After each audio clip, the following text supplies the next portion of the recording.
أعوذ بالله السميع العليم من الشيطان اللعين الرجيم. بسم الله الرحمن الرحيم. الحمد لله رب العالمين، والصلاة والسلام على أشرف الأنبياء والمرسلين وأهل بيته الطيبين الطاهرين المعصومين المظلومين الغر الميامين، الذين أذهب الله عنهم الرجس وطهرهم تطهيرا.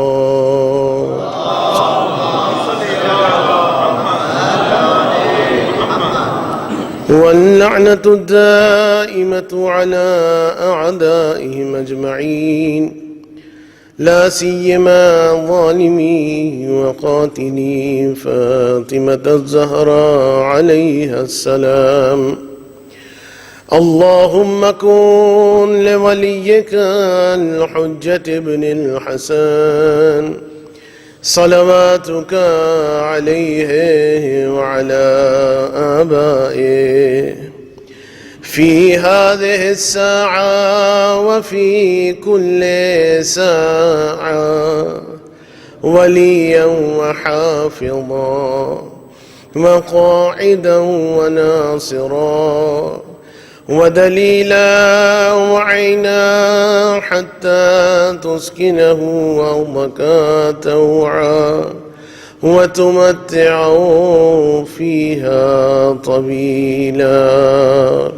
رب اشرح لي صدري ويسر لي أمري واحلل عقدة من لساني يفقه قولي. آمين يا رب العالمين. أما بعد، فقد قال الإمام الصادق عليه الصلاة والسلام: إنما سميت بفاطمة لأن الخلق فتموا عن معرفتها. صلوات.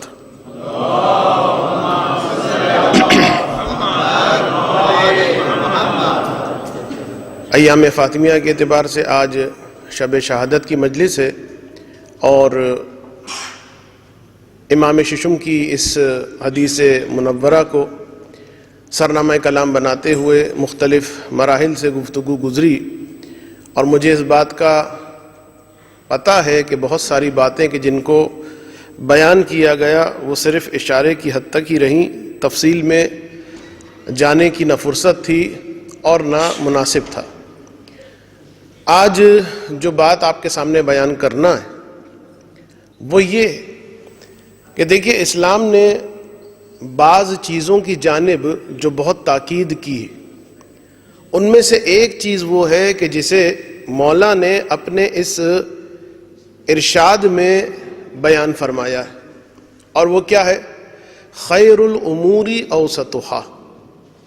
جو امور کا خیر ہوتا ہے، جو سب سے اچھا امر ہوتا ہے، وہ نہ افراط پہ ہوتا ہے نہ تفریط پہ ہوتا ہے، اوسطھا، وہ حد وسط میں ہوتا، وہ متوازن ہوتا۔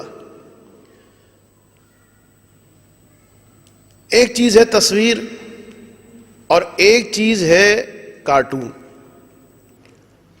تصویر ہر انسان اپنی کھنچوانا، اپنی بنوانا، اپنی دیکھنا پسند کرتا ہے، لیکن کارٹون جو ہے انسان بہت کم ملیں گے کہ جو بنوانا پسند کریں یا دیکھنا پسند کریں۔ تو یہ بھی ایک تصویر ہے، یہ بھی ایک خاکہ ہے، یہ بھی ایک خاکہ ہے، لیکن تصویر دیکھتا ہے انسان تو خوش ہوتا ہے، اور جب کارٹون دیکھتا ہے تو مارنے کے لیے دوڑ پڑتا ہے۔ فرق کیا ہے؟ فرق یہ کہ دیکھیے، جو تصویر ہے اس میں توازن، تصویر میں جو جیسے اس کے چہرے کے نقوش ہیں ویسے ہی اس کے اندر موجود ہے، جیسا سر ہے، جیسا آدھا ہیں دیگر، جیسی ناک ہے، جیسی آنکھیں، لیکن انہی کے توازن کو اگر بگاڑ دیا جائے، سر کو بہت بڑا کر دیا جائے، ٹانگوں کو بہت چھوٹا کر دیا جائے، ناک کو بہت لمبا کر دیا جائے، تو یہ بن جائے گا کارٹون۔ تو جہاں توازن بگڑ جاتا ہے اسے کہا جاتا ہے کہ یہ صاحب کارٹون بن گیا۔ میں نے یہ مثال اس لیے دی کہ بعض اوقات انسان دین کا بھی کارٹون بنا دیتا ہے، اور دین کا کارٹون بھی اسی وقت بنتا ہے کہ جب انسان دین کے احکام کے اندر توازن نہیں رکھتا۔ جو چیز امپورٹنٹ ہے اس کو بالکل چھوڑا ہوا ہے، اور جو چیز اتنی امپورٹنٹ نہیں ہے اس پر مرا جا رہا ہے۔ اس کا مطلب یہ ہے دین ہے لیکن کارٹون ہے، اسلام ہے لیکن کارٹون۔ اب اس بات سے اور اس اعتبار سے ہمیں کچھ باتیں کرنا ہے۔ مثلا مثالیں دے کر میں آپ کو واضح کر دوں، بہت چھوٹی چھوٹی مثالیں دے کر آپ کے سامنے بات کو واضح کروں گا انشاءاللہ، کہ دیکھیے امام بارگاہ میں ہیں، مولانا صاحب کے سامنے ہیں، دیگر مومنین کے سامنے ہیں، تو زبان پر مسکراہٹ ہے، خوش اخلاقی ہے، جھک جھک کے ملنا ہے، اور جب ادھر گھر میں گئے تو یہی صاحب بن گئے جلات۔ بالکل کسی قسم کی مسکراہٹ پھولے سے بھی لبوں پر نہیں آتی۔ وہ جو اتنی دیر بیٹھ کے مولانا کا بھی سر کھپاتے ہیں اور اپنی دماغ کی بھی ہلدی بناتے ہیں، لیکن وہ جو اتنے عرصے سے بیوی انتظار کر رہی ہے کہ میرا شوہر آئے اور میں اس سے کچھ باتیں شیئر کروں، اب اس سے بات کرنے کا کوئی وقت نہیں۔ اور یہ وائس ورثہ ہے، ایسا نہیں ہے کہ یہاں پر صرف شوہر کا مسئلہ نہیں، آج کل تو ادھر سے بھی یہ مسئلہ کہ سب سے خوش اخلاق، سب کے ساتھ مسکراہٹوں کے ساتھ ان کو ویلکم کرنا، اور جہاں شوہر کی بات آ جائے تو اب سب سے زیادہ بد مزاج، اکھڑ مزاج جو ہیں وہ شوہر ہی کے لیے ہیں۔ سب سے زیادہ بے بقعت اگر کوئی چیز ہے تو وہ شوہر ہے۔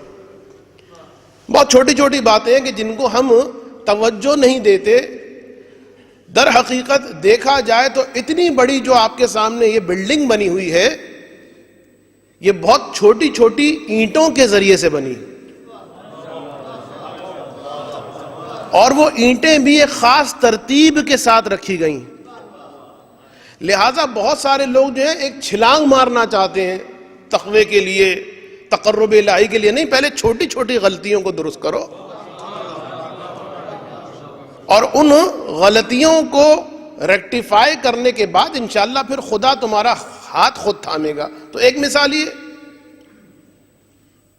اور اگر گھر کے اندر کوئی صورتحال ہے کہ الحمدللہ گھر کے اندر ماحول اچھا ہے، بیوی بھی شوہر کے ساتھ اچھی ہے، شوہر بھی بیوی کے ساتھ اچھا ہے، ماں باپ اولاد کے ساتھ اچھے، اولاد ماں باپ کے ساتھ اچھی، تو رکنا یہاں پر نہیں ہے، اس لیے کہ پھر یہ جو شفقتیں ہیں، یہ جو مہربانیاں ہیں، یہ گھر سے بھی آگے جانی چاہیے۔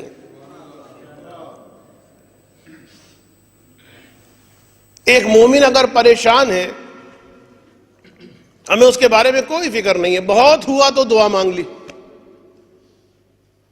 لیکن اتنا یاد رکھیے کہ اگر آپ چاہتے ہیں کہ آپ کی پرابلمز حل ہوں یا مستقبل میں کوئی پرابلم نہ آئے، تو دیکھیں کہ کون مومن پرابلم کے اندر ہے۔ روایت ہے اس کے بارے میں، موقع نہیں ہے میرے پاس، فقط مثالیں دینے کی حد تک میں بیان کر رہا ہوں۔ مثلا روایت کے اندر آیا ہے، من اغاث اخاہ المؤمن وسعى فی نجاح حاجتہ، ایک انسان اگر کسی مومن کی پرابلم کو دور کرنے کے لیے کوشش کرتا ہے، یہ نہیں کہا کہ دور کر دیتا ہے، پوائنٹ ٹو بی پونڈر، یہ نہیں کہا کہ اس کو دور کر دیتا ہے، نہیں، کوشش کرتا ہے، تو یہ صرف کوشش کرنا، یہ بھاگ دوڑ کرنا، کتب اللہ لہ، خدا اس کے لیے لکھ دیتا ہے 72 حسنات، اور یہ 72 حسنات اتنی مضبوط ہوتی ہیں کہ ان میں سے صرف خدا 2 نکال لیتا ہے کہ جس کے ذریعے سے اس کی زندگی کے سارے مسائل حل ہو جاتے ہیں، اور باقی 70 حسنات کو خدا روک کے رکھ لیتا ہے، پریزرو کر لیتا ہے قیامت کی ہولناکیوں کے لیے۔ مرنے کے بعد کی پریشانیوں کے لیے. اسی طریقے سے علی ابن یقطین سنا ہے آپ نے، ہارون رشید کے وزیر، اور ان کی بھی ایک تاریخ ہے، بڑی دلچسپ تاریخ. اکثر اوقات امام کے پاس آتے تھے کہ مولا میرا دل نہیں لگتا، دوسرے لفظوں کے العیاذ باللہ مولا مجھے کہاں پھنسا دیا. کہتے تھے کہ مولا چھوڑ دوں میں بس. تو بہرحال بہت سارے میسج جو مولا نے دیے، ان میں سے ایک میسج یہ تھا کہ سنو، ہمارا کوئی مومن اگر کسی باحیثیت مقام پر ہے اور وہ کسی مومن کو کہ جو پریشان ہے صرف ہماری محبت میں، قربتاً الی اللہ، احسان جتانے کے لیے نہیں، ہیرو بننے کے لیے نہیں، ہماری محبت میں اگر آگے بڑھ کر اس کی مشکل کو حل کرتا ہے تو ہم اہل بیت اسے 3 باتوں کی ضمانت دیں گے. اس کا رزق کبھی کم نہ ہوگا، اسے کبھی ناگہانی موت نہیں آئے گی کہ چل رہا ہے ایکسیڈنٹ ہو گیا مر گیا، پہنچے کسی جگہ پہ اور ایک مرتبہ کسی نے فائر کر دیا اور مار دیا، ناگہانی موت نہیں آئے گی. اور وہ ہم اہل بیت ضمانت دیتے ہیں کبھی زندان میں نہ جائے گا. ایک درود پڑھ دیں محمد و آل محمد پر.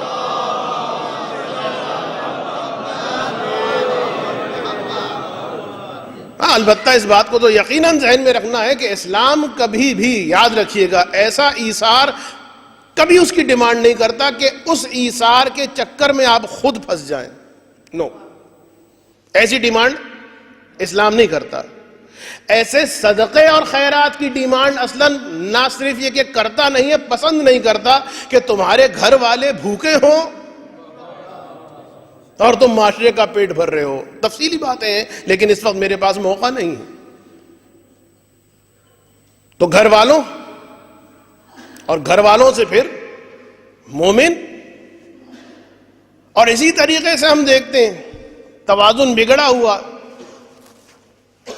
کچھ لوگ وہ ہیں کہ جنہوں نے پرچم بلند کیا ہے حقوق العباد کا، کہ خدا نے تو ہمیں خدمت خلق کے لیے پیدا کیا ہے ورنہ فرشتوں کی کمی کہاں تھی. بھائی اتنا بتاؤ، کیا اہل بیت کو یہ پتہ نہیں تھا؟ تمہیں یہ منطق سمجھ میں آ گئی کہ خدا نے فرشتوں کو خلق کیا عبادت کے لیے؟ بتھیرے ہیں وہ. اصل کام ہماری جو ہے وہ یہ ہے کہ ہم ویلفیئر ورک کریں. تو یہاں بھی توازن بگڑا ہوا ہے. حقوق العباد بہت ہیں لیکن حقوق اللہ کی کوئی پرواہ نہیں. اور ادھر دوسری جانب دیکھیں تو وہ ایسے بھی ہیں کہ جو حقوق اللہ کے تو بہت علمبردار ہیں.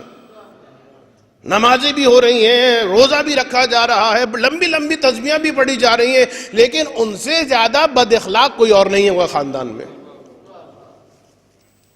ان سے زیادہ، یعنی بچوں کو اگر ڈرانا ہوتا ہے تو پھر ان بابا جی کا تذکرہ کہتے ہیں، وہ دیکھو آ جائیں گے اور وہ یہ خلاف ہے سنت رسول خدا. تو یہ ساری وہ چیزیں ہیں کہ جو توازن کو بگاڑ رہی ہیں. اسلام نہ افراط چاہتا ہے نہ تفریط چاہتا ہے، ہر چیز اپنے مقام پر ہونی چاہیے. اور ایک بات اگر اب میں چلتے چلتے کہہ دوں کہ الحمدللہ اب تو وہ بات حل ہو گئی ہے، لیکن ایک زمانے میں شوشہ اٹھا تھا اور اب بھی کبھی کبھی اٹھا دیا جاتا ہے. ایک بڑی بیماری جو ہوتی ہے بعض لوگوں کو وہ یہ کہ نان ایشوز کو ایشوز بنا دیتے ہیں. یہ ہمارے یہاں بھی مسئلہ، نان ایشوز کو ایشوز بنا دیتے ہیں. بھائی یہ مسئلہ ہی نہیں ہے کہ نماز افضل ہے یا اہل بیت عزاداری افضل ہے. یہ نان ایشو ہے، ان کا مقابلہ نہیں ہے. ارے حسین نہ ہوتے نماز نہ ہوتی، اذان نہ ہوتی، یہ رونقیں نہ ہوتی. یہ حسین کی قربانی کا صدقہ ہے. لیکن نان ایشوز کو ایشوز. بات کیا ہے؟ بات یہ کہ اپنا الو سیدھا کرنا ہے معذرت کے ساتھ. اب وہ عزاداری کی جانب گئے اس طرح کہ بس عزاداری کر لی، نماز کی ضرورت نہیں ہے. اور یہ نماز کی طرف ایسے گئے کہ عزاداری اتنی امپورٹنٹ نہیں ہے، بیچ مجمع میں سے بھی کھڑے ہو کر چلے جائیں۔ توجہ رکھیے گا، یہ جو بعض انداز دکھائی دیتے ہیں کہ اول وقت ہو گیا ہے، اب میں بیچ مجمع سے کھڑا ہوں گا، چلتے ہوئے گئے کونے میں جا کر نماز پڑھی۔ بھائی اگر اتنی ہی نماز کا خیال تھا پہلے سے پلاننگ کر کے آنا چاہیے تھا، آخر میں جا کے بیٹھ جاتے۔ ایسی عبادت ہی کیا قبول ہوگی جو اتنے سالے لوگوں کے درمیان ریاکاری سے انجام دی جائے؟ تو توازن نہیں ہے، عمل ہو رہا ہے لیکن معذرت کے ساتھ پھر میں لفظ استعمال کر رہا ہوں، کارٹون بنایا جا رہا ہے۔ اور اسی نماز کے اعتبار سے اب بات آ گئی ہے تو میں کہہ دوں، بعض کہنے والے یہ کہتے ہیں کہ دیکھیے امام نے ایسی نماز کی خاطر تو سر کٹایا تھا، آپ اگر نماز نہیں پڑھیں گے تو عزاداری کسی قابل نہیں ہے۔ یہ لفظ میں نے بڑے ڈرتے ڈرتے کہا۔ میں بعض باتیں کیونکہ میرا اسٹے بہت کم ہے نہیں کہنا چاہتا، لیکن اطمینان رکھیں جو بے نمازی بھی عزاداری کر رہا ہے عزاداری اس کو فائدہ دے گی۔ یہ ایک آنسو جو بہتا ہے نا حسین کے اوپر، ہمیں اس کی ویلیو پتہ ہی نہیں۔ اور وہ کچھ لوگ ہیں جو اس طریقے سے آتے ہیں، ہاں مولانا صاحب نے کہہ تو دیا ہے، بس اب کیا ضرورت ہے نماز کی، عزاداری ہے تو بس نماز کی ضرورت نہیں ہے۔ ایک جملہ کہہ کے آگے بڑھ جاؤں، دلیل کیا دی جاتی؟ ان کی دلیل یہ اور ان کی دلیل کیا ہے کہ دیکھیے رسول خدا سجدے میں تھے، نماز پڑھ رہے تھے، حسین آ گئے۔ سنتے ہیں نا آپ یہ بات؟ میرا سوال صرف اتنا ہے، بھائی اتنا بتاؤ، کیا حسین کے آنے کے بعد رسول نے نماز کو توڑ دیا؟ اگر رسول نماز کو توڑ دیتے فبہا، لیکن دیکھا تو یہ گیا کہ پہلے رسول 3 مرتبہ یا 7 مرتبہ فرماتے تھے سبحان ربی الاعلی و بحمدہ، لیکن ادھر جو پشتے رسول پر حسین آئے اب 3 کی جگہ 70 مرتبہ کہا سبحان ربی الاعلی و بحمدہ، سبحان ربی الاعلی و بحمدہ۔ یعنی اس کا مطلب یہ ہے کہ جب حسینیت آتی ہے تو نماز ختم نہیں ہوتی، اس میں اور نکھار آ جاتا ہے۔ ایک درود پڑھ دیں محمد و آل محمد پر۔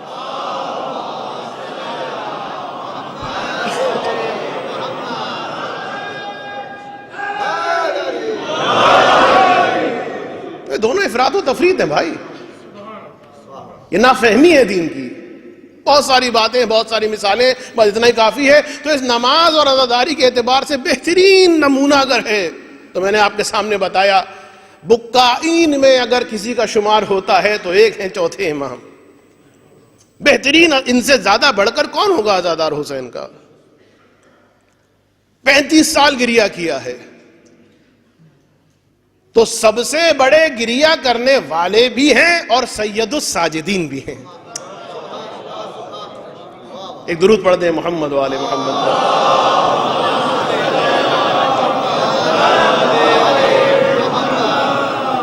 تو یہ بہرحال اہم چیز ہے کہ جس کو ذہن میں رکھنا ہے، اور یہ آسان بھی نہیں ہے۔ توازن رکھنا واقعاً مشکل ہے۔ خود ائمہ نے ایک مقام پر فرمایا، علی الظاہر مولا کائنات نے فرمایا کہ سنو، جس طرح آخرت میں ایک پل صراط ہوگا اسی طریقے سے اس دنیا میں بھی پل صراط ہے، اور جس طرح آخرت کا وہ پل صراط باریک ہے، تلوار سے زیادہ تیز ہے، آگ سے زیادہ گرم ہے، اس دنیا کا جو پل صراط ہے وہ بھی ایسا ہی ہے، پھسل جاتا ہے انسان، اس پہ رہنا، قائم رہنا بڑا مشکل۔ ہمیں دیکھنا ہے کہ ہمارے گھروں میں یہ پل صراط باقی ہے یا نہیں ہے۔ 2-3 مثالیں دے کر میں آگے بڑھ جاؤں اور اپنے موضوع کو آگے بڑھاؤں۔ مثلا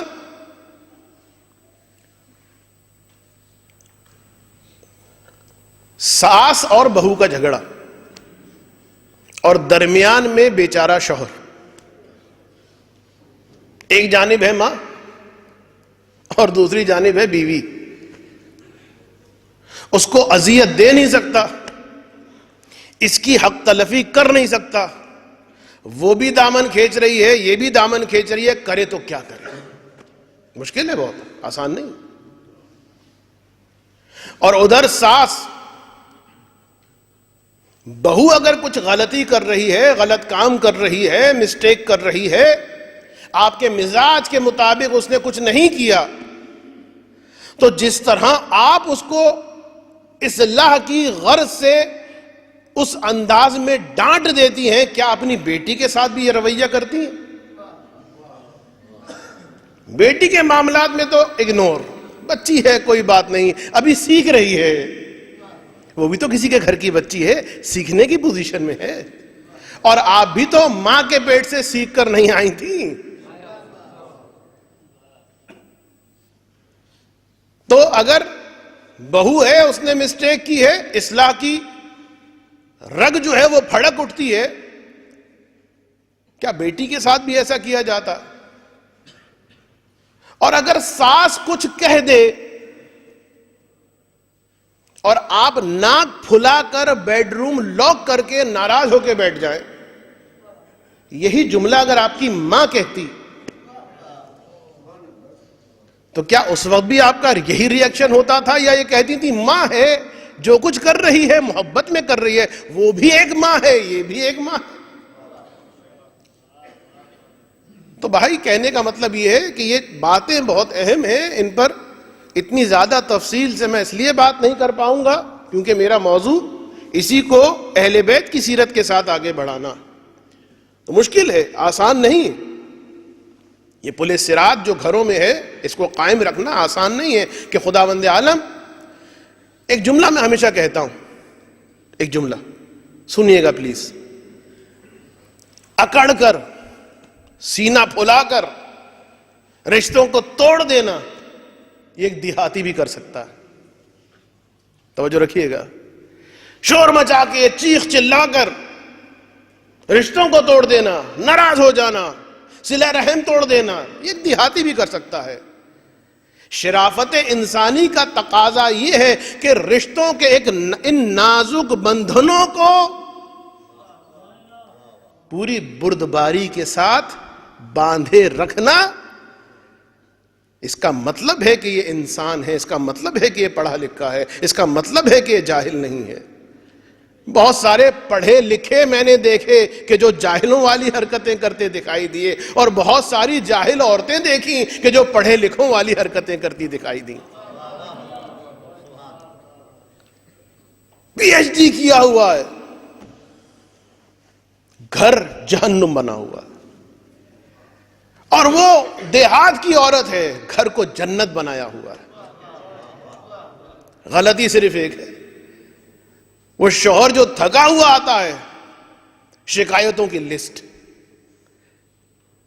ادھر شوہر تھکا ہوا آیا ہے, ڈرائیونگ کر کے آ رہا ہے, آفس میں سر کھپا کے آ رہا ہے, اور ادھر جو ایک مرتبہ فوراً سے اس بھوکے پیٹ والے کو یہ لسٹ دکھا دی پریشانیوں کی, اور مرچ مسالے لگا کر سنانا شروع کر دیا, تو پھر کیا ہوگا؟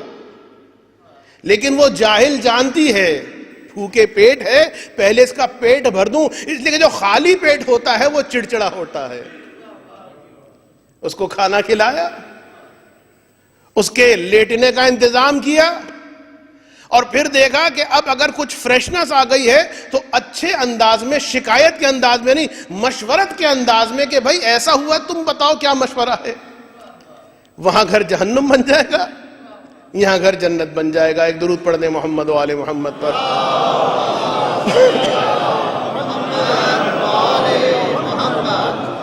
اور عزیزو, گھر والوں کے حقوق ہوں, حقوق العباد ہوں, حقوق اللہ ہوں, اگر کسی شخصیت میں آپ دیکھنا چاہتے ہیں درجہ اتم, یہ تو تمام ائمہ میں دکھائی دے گا. ایام فاطمیہ کے اعتبار سے جن کی بات کرنا چاہتا ہوں وہ کوئی اور نہیں, شہزادی کونین حضرت فاطمہ زہرا سلام اللہ علیہ.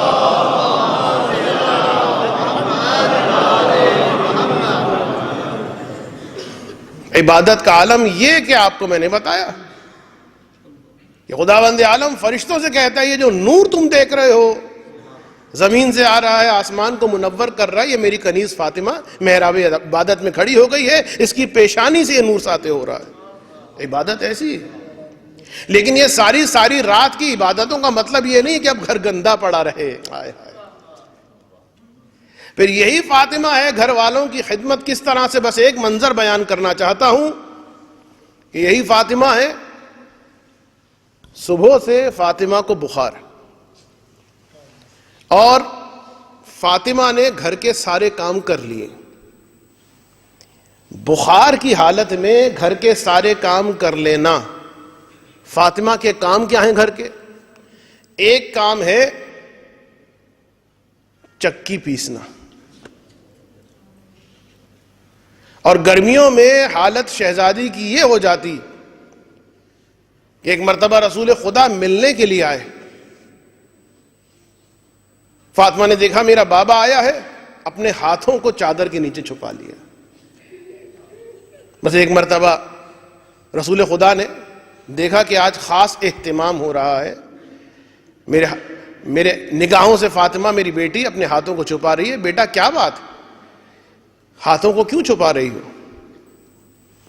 نہیں بابا کوئی خاص بات نہیں، میں حکم دے رہا ہوں مجھے اپنے ہاتھوں کو دکھاؤ. رسول کا حکم اطاعت واجب. فاطمہ نے ہاتھ دکھائے. اور اب جو رسول نے فاطمہ کے ہاتھوں کو دیکھا، نہ صرف یہ کہ ہاتھوں پر چھالے ہیں بلکہ ان چھالوں سے خون بہہ رہا.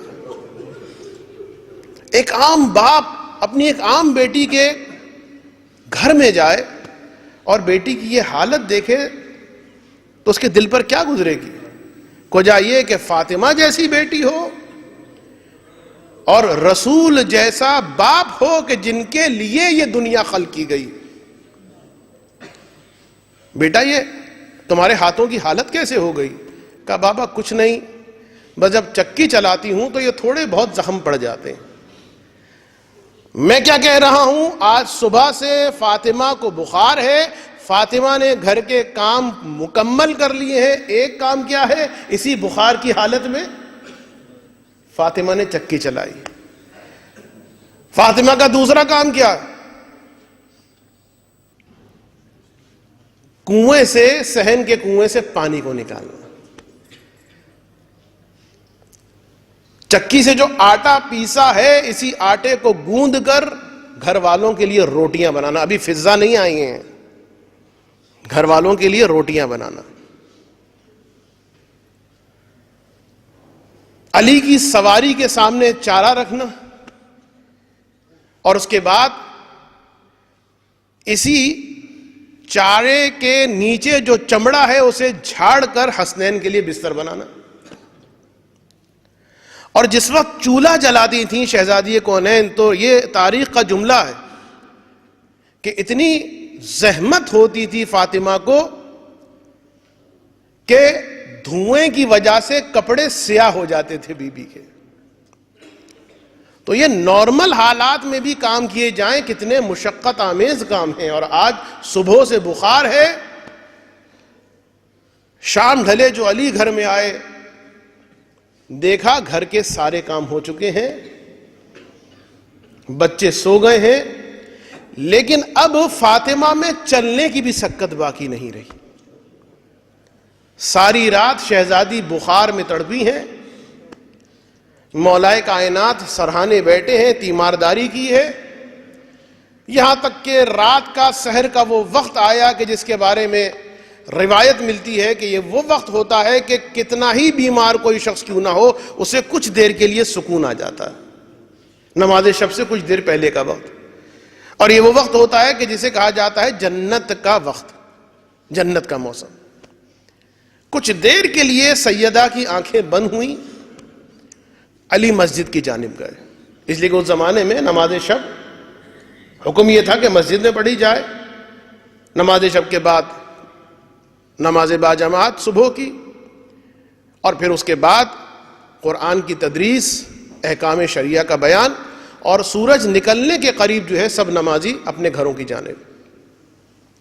علی اب گھر کی جانب جا رہے ہیں اور علی کو خیال ہے تو کس کا؟ فاطمہ کا. اور یہ سوچ کے جا رہے ہیں کہ اب فاطمہ آرام کر رہی ہوں گی، لیکن جیسے ہی علی گھر میں پہنچے یہ منظر جو دیکھا، علی جیسا گھبرا گیا. کیا دیکھا؟ وہ فاطمہ جو ساری رات بخار میں تڑپی ہے، چکی سجی ہوئی ہے. اب علی سے صبر نہیں ہوا کہ بنت رسول اپنا خیال کیجئے، اگر آپ کو کچھ ہو گیا. بھائی یہ جو علی نے کہا کہ اگر آپ کو کچھ ہو گیا، شہزادی فرماتی ہیں علی اے ابو الحسن، اس سے اچھا اور کیا ہوگا کہ اس دوران مجھے کچھ ہو جائے، اس لیے کہ میری دعا ہے خدا سے کہ پروردگارا، دو میں سے ایک حالت میں مجھے اٹھانا، یا میں اپنے گھر والوں کی خدمت کر رہی ہوں یا محراب عبادت میں تیری عبادت کر رہی ہوں. درود پڑھ دیں محمد و آل محمد پر.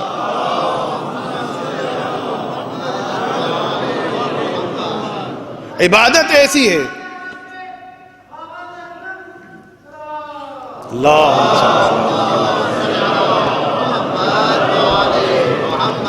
عبادت ایسی، لیکن ایسی عبادت گھر کے کام کاج میں خلل نہیں بنے گی، اور گھر کے کام کاج ایسے عبادت میں سستی لے کر نہیں آئیں گے. لیکن یہ تو ہو گیا گھر کا مسئلہ. فاطمہ کی شفقت، فاطمہ کا فیض فقط گھر والوں کی حد تک محدود نہیں ہے. یہ دو تین روایتیں ہیں جن کو جوڑ کر میں آپ کے سامنے بیان کر رہا ہوں. مدینے میں ایک سائل داخل ہوا. ابتدائی اسلام کا دور ہے، لوگوں کے پاس اتنا پیسہ نہیں ہے. دق الباب کرتا پھر رہا، ان کے پاس اپنے کھانے کو نہیں ہے، اس کو کہاں سے دے. کسی نے در بطول کی جانب اشارہ کیا، کہا اس گھر پہ جا کے دستک دو، خالی ہاتھ نہ پلٹو گے. ہائے ہائے. سائل پہنچا. میں کبھی کبھی سوچتا ہوں کہ بی بی یہ سائل جو آپ کے گھر پہ آتے تھے خالی ہاتھ نہیں لوٹاتی، تو یہ جو آپ کے چاہنے والے ہیں کیسے ہو سکتا ہے؟ اور آپ کو آپ کے حسین کا واسطہ دے اور آپ خالی ہاتھ لوٹا دیں.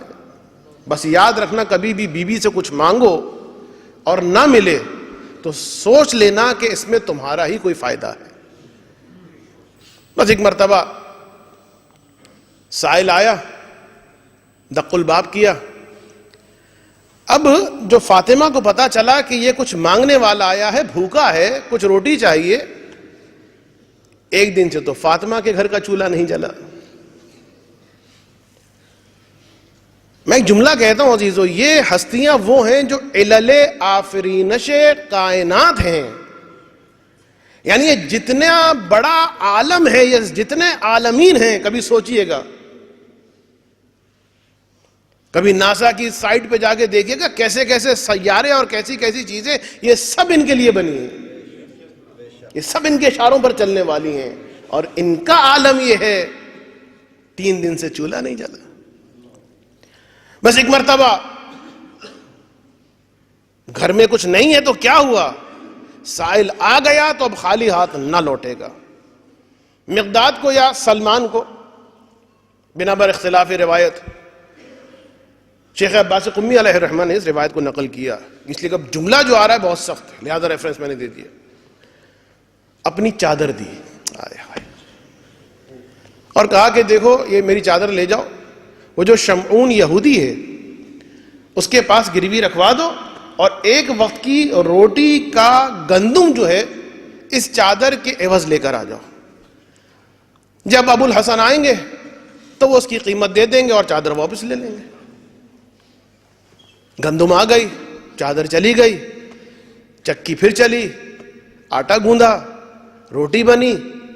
سائل نے دعا دی، وہ تو اپنے گھر گیا. شام کو جب یہ شمعون اپنے گھر میں آیا، یہودی، اسے بتایا گیا کہ آج گروی میں جو مسلمانوں کا رسول ہے اس کی بیٹی کی چادر رکھوائی گئی. اچھا. جاتا ہے اور جا کے چادر زہرا کو دیکھتا، کچھ دیر دیکھتا رہا اور پھر اس کی آنکھوں میں آنسو آنا شروع ہو گئے، چہرے کا رنگ متغیر ہو گیا. کہنے لگا خدا کی قسم میں تو سمجھتا تھا کہ محمد نے دنیا کے تخت و تاج کی خاطر یہ نبوت کا ڈھونگ رچایا ہے، لیکن واللہ جس کی بیٹی کی چادر اتنی پرانی ہو اور جس میں اتنے پیوند لگے ہوں، اشہد ان لا الہ الا اللہ واشہد ان، یہ ہے تبلیغ اہل بیت. کچھ نہیں کہا، فقط چادر زہرا کو دیکھا ہے، یہودی منقلب ہو گیا، مسلمان ہو گیا. اعلان کر دیا آج سے میں تم لوگوں کا نہیں ہوں، میں ان کا ہوں. یہودیوں نے بائیکاٹ کر دیا. اب بائیکاٹ کا مطلب بڑا سخت ہوتا ہے، اس لیے بھی سخت ہوتا ہے کہ اس زمانے میں مکس اپ نہیں رہتے تھے لوگ. بنی ہاشم کا جو محلہ ہے وہ الگ ہے، قریش والوں کا محلہ الگ ہے، یہودیوں کا محلہ جو ہے وہ مدینے سے تھوڑا فاصلے پر ہے، یعنی مدینے کے اندر ہی ہے لیکن دور ہے. تو اگر ان سے بائیکاٹ ہو گیا، کٹ آف ہو گیا معاملہ، تو اب بہت پرابلم ہو جائے گی. مدینے کی گرمیاں ختم ہوئیں، مدینے کی سرد راتیں شروع ہوئیں.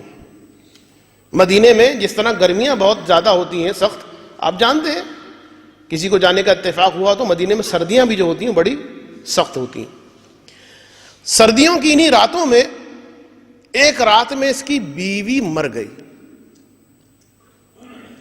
اب بیوی ہے، مر گئی ہے. اب اسے پتا ہے کہ مسلمانوں میں جو مر جاتا ہے اسے بہرحال ایک انداز میں دفن کیا جاتا ہے، اسے غسل دیا جاتا ہے، اسے کفن دیا جاتا ہے. لیکن یہ غسل و کفن کے مسائل جو ہوتے ہیں یہ تو آج کل بھی کتنوں کو پتا ہوں گے. تو وہ زمانہ اب اسے معلوم نہیں، اسے آتا نہیں. اتنا پتا ہے کہ اس کو غسل جو دے گی کوئی عورت ہی دے گی. کس طرح دینا ہے نہیں معلوم. کنیز ہے گھر میں لیکن اسے بھی معلوم نہیں. کہنے لگا کوئی بات نہیں، کچھ ہی فاصلے پر تو میرے مسلمان بھائی رہتے ہیں. گیا. رات، آدھی رات کا وقت ہے، سرد رات ہے، ٹھٹر رہے ہیں لوگ، مختلف گھروں میں دق الباب کر رہا ہے. میری بیوی مر گئی ہے، اپنی بیوی کو بھیج دو، اپنی بیٹی کو بھیج دو یا اپنی بہن کو بھیج دو، آئے اور آ کر غسل دے دے. اب کیا جواب ملا ہوگا اسے کہ بھائی بیمار ہیں، ذرا تھکی ہوئی ہیں، انہیں غسل دینا نہیں آتا، میں کسی اور کے پاس چلے جاؤ. یقیناً اس کے دل میں یہ خیال تو آیا ہوگا نا کہ اگر آج میں یہودی ہوتا تو یہ پریشانی نہ ہوتی.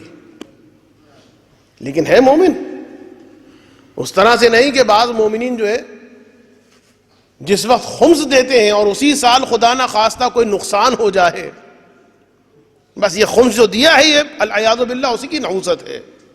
اچھا بھلا ہماری زندگی کا سلسلہ چل رہا تھا. یہ امتحان ہوتا ہے پروردگار کا. ایسا نہیں ہے کہ ادھر آپ نے نیکی کی اور ادھر دروازے کھل گئے.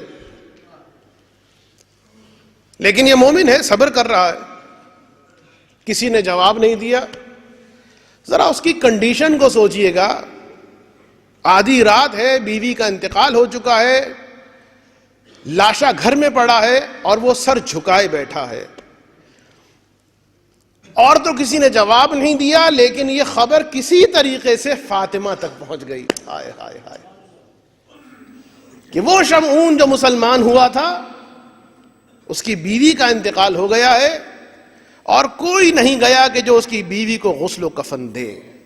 بس رات کی تاریکی میں بیت الشرف کا دروازہ کھلتا ہے، فاطمہ زہرا حسن و حسین کو ساتھ لیے باہر نکلتی ہیں. یاد رکھیے یہ بیویاں جب گھر سے باہر نکلیں تو بڑی قیامت کی منزل ہوا کرتی ہے.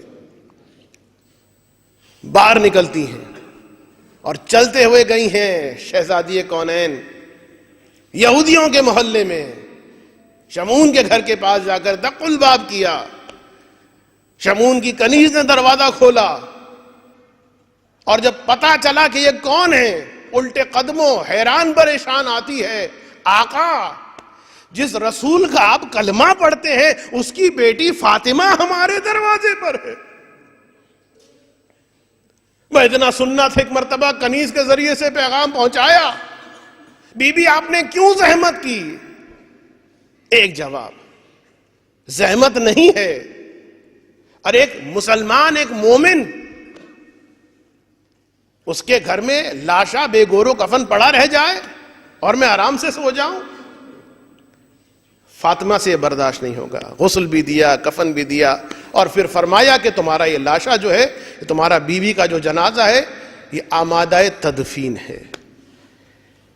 یہاں پر ایک جملہ میں کہنا چاہتا ہوں، اگرچہ یہ میرے مصائب کا موقع نہیں ہے، اور وہ کیا ہے کہ ایک عام مومنہ کا جنازہ بے گور و کفن بےتاب ہو کے باہر نکلی، اس وقت شہزادی کے دل پر کیا گزرتی ہوگی؟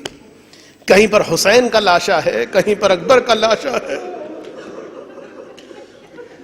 میں ابھی مصائب شروع نہیں کر رہا، اور ویسے بھی میں آپ کو یہ اطلاع دے دوں کہ جو شہادت کے مصائب ہیں، جو تدفین کے مصائب ہیں، جو جنازہ سیدہ کے مصائب ہیں، انشاءاللہ وہ کل دوپہر کی مجلس میں آپ کی خدمت میں عرض کروں گا۔ فی الحال یہاں پر روک کر صرف آپ سے گزارش یہ کہ جس طریقے سے آپ کو معلوم ہے، چونکہ اناؤنسمنٹ کے لیے کوئی سلسلہ اس ترتیب سے موجود نہیں ہے، اور مجھے یہ حکم دیا گیا ہے کہ میں آپ سے گزارش کروں کہ دیکھیے یہ جو سلسلہ ہے مجالس کا، یہ جو مومنین کی خدمت ہوتی ہے، یہ محمد و آل محمد اور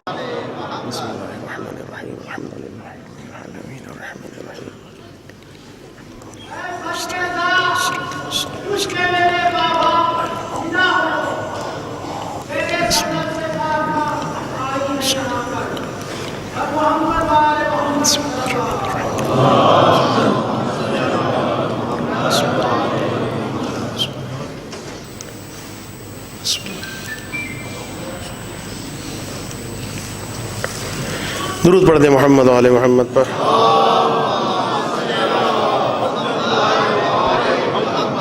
تو یہ وہ کردار ہے اہل بیت کا کہ جس کی وجہ سے جو ایک مرتبہ ان کے در پہ آ گیا، پھر اس کی گردن کو کاٹ دیا جائے، پھر اس کے گھر کو جلا دیا جائے، حالانکہ جو ان کے مخالف ہیں ان کے پاس پیسہ بھی ہے، دولت بھی ہے، سب کچھ ہے، اور ادھر جو آ رہا ہے اس کے پاس نہ پیسہ ہے، نہ دولت ہے، نہ کچھ ہے، بلکہ معاشرے کی مخالفت ہے، پریشانیاں ہیں، مصیبتیں ہیں۔ لیکن یہ وہ شفاف کردار ہے اہل بیت کے کہ ایک مرتبہ جب ایک شخص ان کرداروں کو دیکھتا ہے، پھر زبان کاٹ دی جائے، پھر بچوں کو یتیم کر دیا جائے، یہ در اہل بیت کو نہیں چھوڑتا۔ اور ایک عام مومن شہزادی کی شفقتوں کو دیکھ کر جب اتنی محبت کرتا، تو ذرا سوچیے علی پر کیا گزری ہوگی۔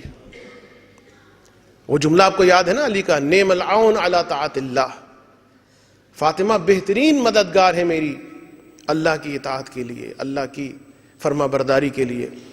اور ایک منظر دیکھیے کہ آپ 25 سال گزر گئے ہیں شہزادی کی شہادت کو، مولا کائنات صفین کی جنگ میں مصروف ہیں، مالک اشتر کو خبر ملتی ہے کہ کہیں سے خاص سازش کی گئی ہے اور اس طرف سے حملہ کیا جائے گا علی پر۔ مالک اشتر دوڑے دوڑے علی کی جانب جاتے ہیں اور چاہتے ہیں کہ علی کو متوجہ کریں، لیکن گھمسان کی جنگ ہے اور علی جیسا جری جنگ لڑ رہا ہے۔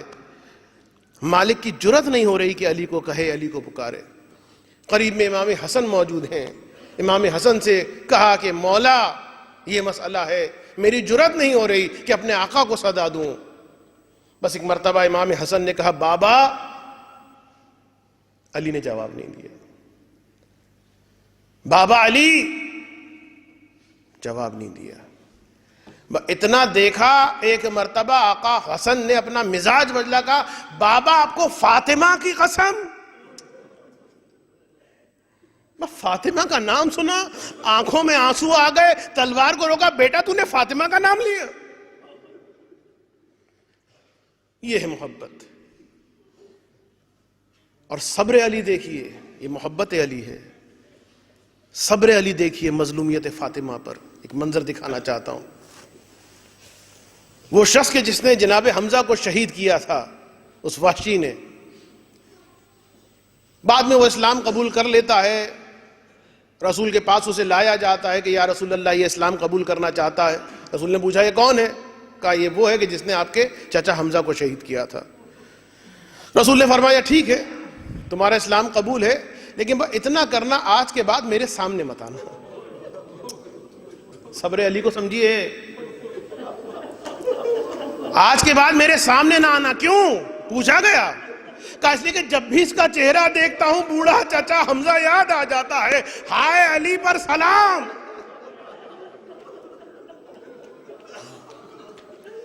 اور یہاں علی پر سلام نہیں، ارے کربلا کی وہ بیبیاں ایک ایک قاتل کو دیکھ رہی ہیں. ام لیلہ کے ساتھ علی اکبر کا قاتل چل رہا، ام فروا کبھی قاسم کے قاتل کو دیکھ رہی ہیں، ام کلثوم عباس کے قاتل کو. اور کیا حال گزرتا ہوگا زینب کے دل پر جب کہے لگاتے ہوئے شمر نابکار کو جو قاتل حسین دیکھتی ہوگی. میں نے بتایا نا کہ شہزادی اس دنیا سے جب گئی ہے 50 دن بیمار رہی ہے، مرتے دم تک بیمار رہی، شہادت تک بیمار رہی. اور بیماری کی شدت کیا تھی کون جان سکتا ہے؟ کون جان سکتا ہے؟ شدت بخار یہ تھا کہ ایک مرتبہ میرے 5ویں امام کو بخار ہوا، شدید بخار، اتنا شدید بخار کہ میرا مولا لیٹ گیا. خادم کو بلایا، کہا آ اور میرے اوپر ٹھنڈا پانی چھڑک. خادم نے مولا کے اوپر ٹھنڈا پانی چھڑکنا شروع کیا، اور ادھر میرا مولا امام پنجم اس تکلیف کی حالت میں کہہ رہا ہے یا زہرا یا زہرا یا زہرا. خادم گھبرا کے پوچھتا ہے مولا یہ آپ یا زہرا کیوں کہہ رہے ہیں؟ کہا جب کسی کی زیادہ تکلیف کو یاد کیا جاتا ہے تو درد کا احساس ختم ہو جاتا ہے. تجھے کیا پتا میری جدہ فاطمہ. اجرکم اللہ، اجرکم اللہ. آخری جملے ہیں بس. کون سمجھ سکتا ہے فاطمہ کی اذیت کو؟ بھائی اتنا سمجھ لیجئے، طبیب ایک جملہ کہتے ہیں اور ان کا کہنا یہ ہے جسم کی کوئی بھی ہڈی ٹوٹ جائے وہ جڑ بھی جاتی ہے اور اس کی تکلیف بھی ختم ہو جاتی ہے سوائے پسلیوں کے. نہیں ابھی جملہ ختم نہیں ہوا. سوائے پسلیوں کے، اس لیے کہ اول تو جڑتی نہیں اور جب تک مریض مر نہ جائے سانس لیتا ہے.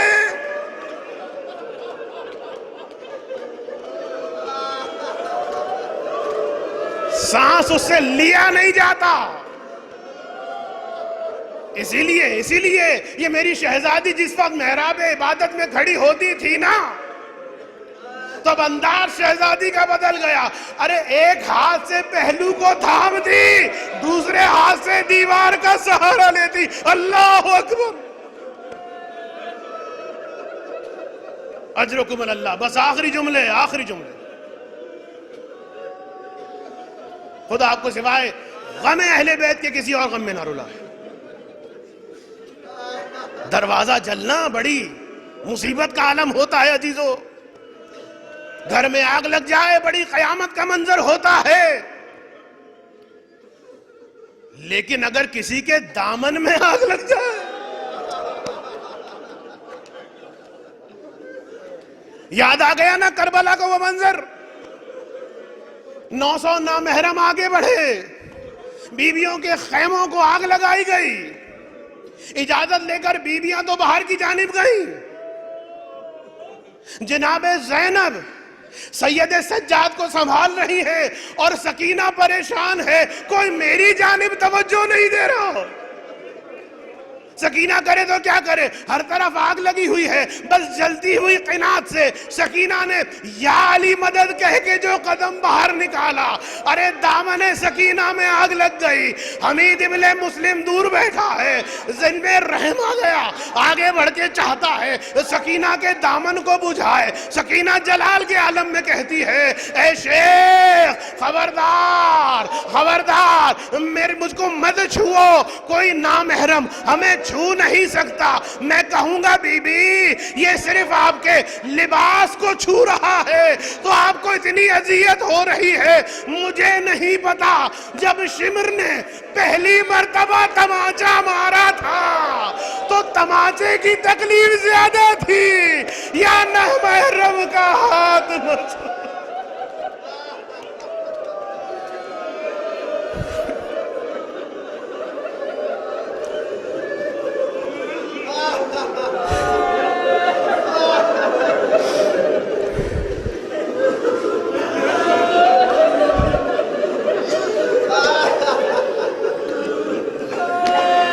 الا ولعنت اللہ الا قوم الظالمین. ماتم حورائے انسیہ، ماتم فاطمہ زہرا.